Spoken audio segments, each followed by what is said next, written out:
So how does Kudos typically support our clients with KYC data? Well, for us, it's all about the quality of that data first and foremost. So there are a number of different ways we can provide that data to an organisation, but let's start by talking first of all about the data.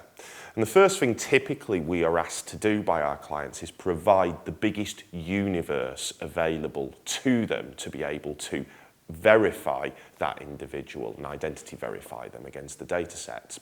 So what do we look to do? Well, first of all, we look to aggregate different data sets together in order to be able to bring together the biggest universe that's possible for our clients. Where do we start? Well, we start with the trusted, publicly available files. So we look for things like the edited electoral roll, land registry, directors at home databases. And the first thing there we're trying to do is build a foundation to the KYC data sets from publicly available trusted sources of information. And from there, we're able to support with niche and complementary data sets. And what does that look like? Well, quite often we have requests from our customers to be able to provide historical data into that view, that universe view, so that they can look historically at previous addresses. And therefore we bring in historical data, often up to 10 years that historical data goes back to, that's able to trace that individual and ensure that the identity verification process is as smooth as possible.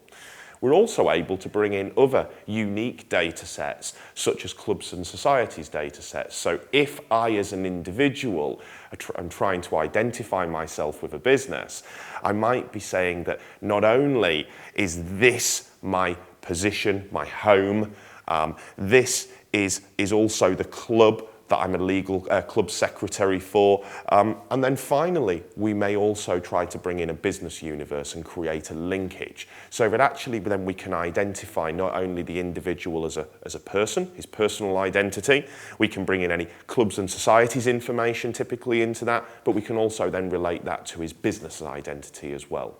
So there's no one size fits all when it comes to building a KYC data set for a customer. It really depends on their specification, their requirements, and our expertise in order to be able to aggregate that best universe for them.